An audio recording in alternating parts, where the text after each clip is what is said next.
You want to say that again? Nice and slow.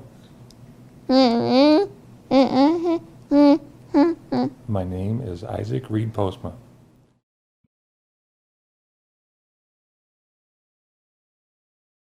Isaac has spinal muscular atrophy, type 1. He was diagnosed when he was about 5 months old. When the doctors told us, they said typically kids with his condition don't live to be 2.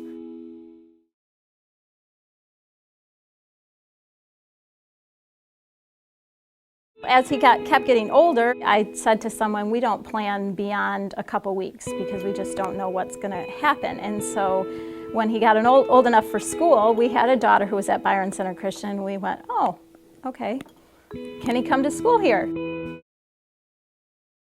Now, Isaac came to us when he was 4 years old, into preschool, and was probably the highest need student in terms of physical needs that we ever had here. So we just kind of went to him and we said, you know, your mission statement says that, you know, you're here to educate, you know, God's children. And I said, we want that for our son, but we also understand that his health is fragile and that we're taking a risk by sending him to school, but we still wanted that. And, you know, are you interested in doing that? And then I remember they did call CLC and say, ooh, what would this look like?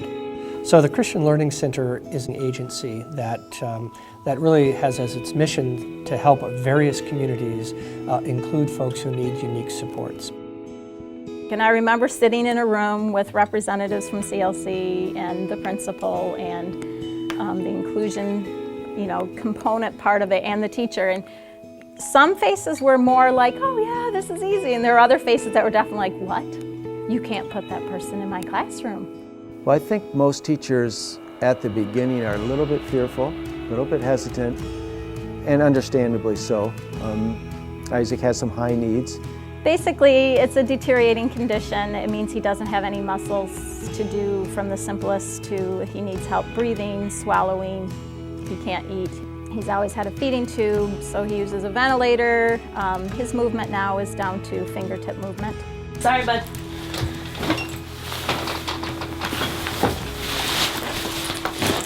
Can we do some coughs?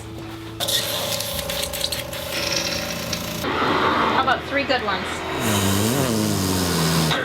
1.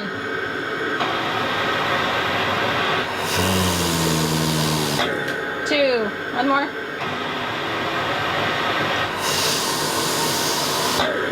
3. Growing up with Isaac, it was like really tough because I felt like, even like now, I still feel like I go home and I'm like a nurse. I feel like I'm not, kind of like I already had that mom position, which gets really tiring sometimes. In the past, when he was younger, it was frustrating for him if people didn't understand and he wouldn't want to repeat himself. Well, one huge thing was understanding him at first, because, I mean, yeah, that's a big one. He lays completely flat, so his turning radius is a lot larger than a wheelchair. Okay, it's wheelchair accessible. Well, there's just one step up. Well, that one step may be, you know, 5 inches, but his wheelchair weighs 200 pounds and I can't physically bump it up. Well, then we get to gym class. What's he gonna do in gym class? You go outside for PE class and also you gotta think, okay, can we go out back behind this school, down the hill? Doesn't work so well with Isaac on his cart. There was so many unknowns, and I remember I kept saying, I have no expectations of this. I just want to give it a chance and let's see what God can do with this. And the school said, let's do this. The school's been really good about just making the small changes that we've needed every day. We need a special table. Okay, we got to figure out how he's going to get in here and how's he going to use the bathroom if he's going to be here full time. And okay, you have a big step out to the playground. How are you going to, we'll put in the ramp. So we put in a ramp. We never at any point looked beyond preschool. We said, we'll do what it takes for preschool. We'll see how it goes. 12 years later, we are still doing this. So we feel extremely blessed. They've accepted Isaac and our family and been open to do what it takes to make sure that he's part of the school community. I don't think they start from the perspective of saying, oh, that's just too much, we can't do it. They start from the perspective of saying, that's what we're about. That is, all of our kids are part of our community. What will it take to make this happen? They have, frankly, made a commitment to each other to say, we are in this thing together. He is just part of the class, and he does as much as they can with him. Usually the helper is pushing him around, or a student will help him out. He can be the timer, he can be the coach. You know, those are all adaptations that we just figure out as we go. They get him involved. Like if we go jogging laps, a lot of times kids will push him. But when we're playing games, he's usually as close to the action as he can get.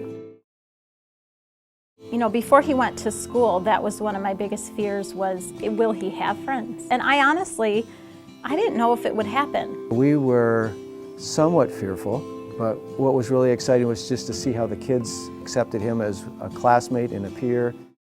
It's just been a blessing to see that God has put people into his life and they truly are his friends.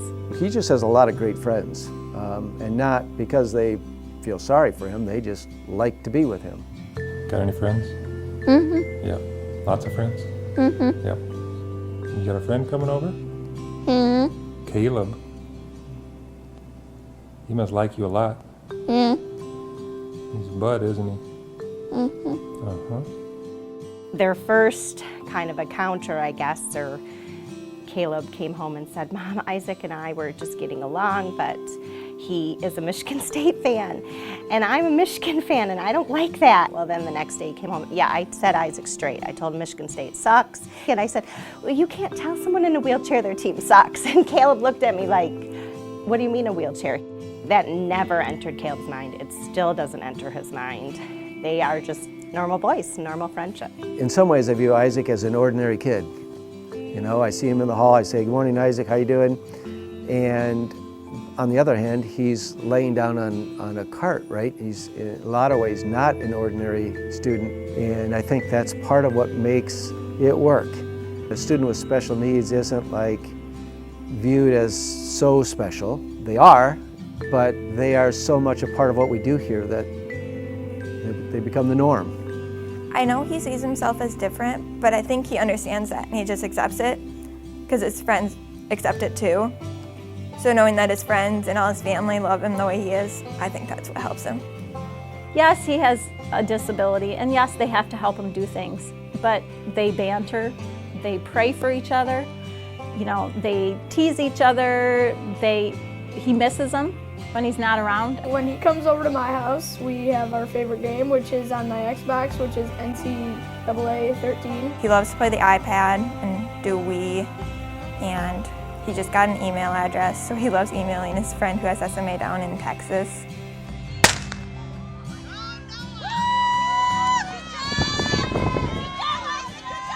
It was like a really nice day, and it was like in the middle of winter, so I was like, I really could go out for a run today. And I was like, Isaac should do that. I should do that with Isaac. So I just felt like at BCCS, he's already involved in so much stuff already, but I feel like there's so much more he could do. I'm doing track with Isaac, so on our track meet on Friday, I'm pushing him in the 100, which he's really excited about. To me, the inclusive ed is, I'm blown away by it, just the impact it has on all the students. I mean, for Isaac, how neat that he is simply a part of the class. It's about us together understanding all of our needs, because each of us has needs, but also understanding that each of us brings unique gifts. And Isaac brings as many gifts as any other kid. They might be different in ways, but he also is, again, a gifted contributor to this community. We have needs as well, and we expect a Christian community to come around us and meet those needs. Why would we not do the same? For Isaac not to be at Byron Center Christian is a loss to Byron Center Christian. The more interdependence we cultivate and provide opportunity for, the stronger our communities and the more representation of God's kingdom here on earth that we have. When we do inclusion, we find that whole classes tend to become more understanding of one another. Like there's this other side of the kids that they wouldn't have had if Isaac wasn't part of their class.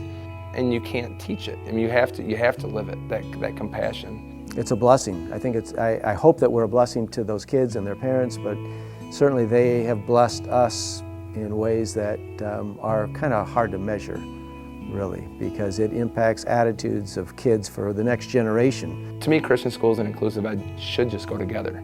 I mean, I think how can we claim to be the whole body of Christ if the whole body of Christ isn't part of our school? And I look at that class and I think that to me is the body of Christ. They all have something to contribute, and they all contribute it in their own unique way. And if Isaac's not there, I think their lives would be less complete.